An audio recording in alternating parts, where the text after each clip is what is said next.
سعدی میگه طایفه ای سما را عیب کنند و عشق را، زمزمه ای بیار خوش تا بروند ناخوشان. داره میگه سماع حقیقی چیه؟ اون اسمش قل معنویه. قدیم وسط مجالس حرام قل میداده، حالا جلو بارگاه حضرت مولانا باز یکم بهتره، خدا خیرش به خدا پدرش بیامرزه، یکم بهتره.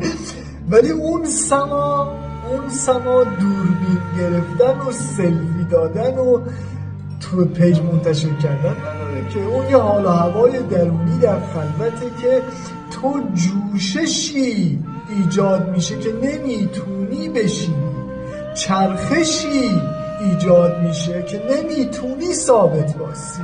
البته جسم میچرخه و جان ثابته در آن سما، جان ثابته در محل ثبات مستقره.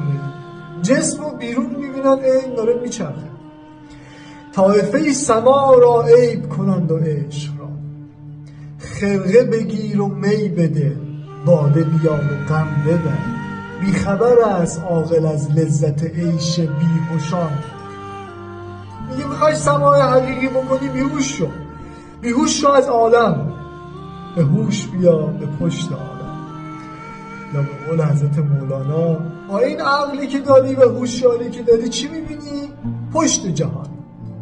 یه پشت جهان دیده ای، روی جهان را ببین. چجوری مولانا جان؟ چجوری؟ پشت به خود کن تا که تو را روی نماید جهان. اینجوری میتونی روی جهان هم ببین.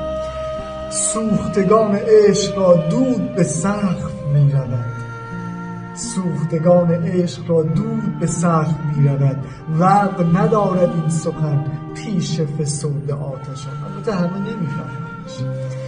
حالا این چیه که بهش میگیم سما؟